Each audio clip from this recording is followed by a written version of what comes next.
की बटुकबाई ज्वेलर्स पासून शंकरनगरकडे जाणाऱ्या रस्त्यावर धरमपेठ मध्ये एक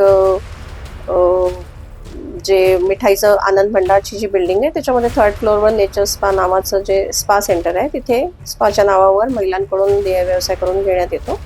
त्या संदर्भामध्ये आपण पूर्वी त्या संदर्भामध्ये खातं जमा केली आणि मग रेड कारवाई करण्याच्या हिशेबाने पंटर आणि पंचांना बोलवून त्यांच्या समक्ष मग रेड कारवाई आपण केलेली आहे.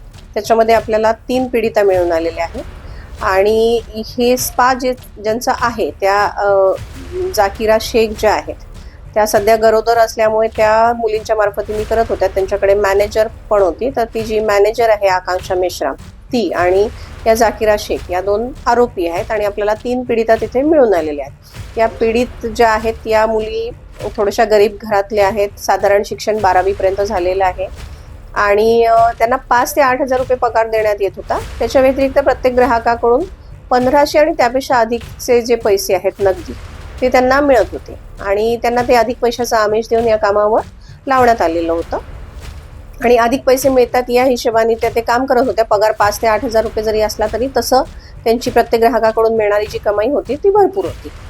तर इथे आपण जी रेड केलेली याच्यामध्ये सगळ्यात महत्त्वाचा भाग जो आहे की आता जे नवीन कायदे झालेले आहेत त्याच्यामुळे भारतीय नागरी साक्ष संहितेचं जे 176(3) कलम आहे, ज्यामध्ये 7 वर्षाच्या वरची शिक्षा असेल, त्यामध्ये आपल्याला FSLच्या टीमला बोलवावं लागतं आणि आपल्या नशिबाने नागपूर शहरामध्ये आपण एफकारचं प्रोजेक्ट पण सुरू केलेलं आहे.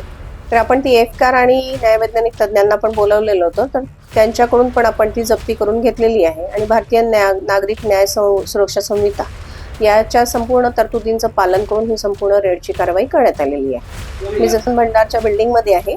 खालच्या फ्लोअरवर तिकडे एक ट्युशन क्लास पण आहे आणि हा व्यवसाय साधारण 1 वर्षापासून त्यांचा चालू आहे. 3 पीडिता नागपूर शहरातल्याच आहे आणि जसं मी सांगितलं की त्या थोड्याशा गरीब घरातल्या असल्यामुळे घरची परिस्थिती थोडी कमी जास्त असल्यामुळे त्या या व्यवसायामध्ये अधिक पैसा मिळत असल्यामुळे त्यांना ते आमिष देऊन त्याच्यामध्ये वळवण्यात आले.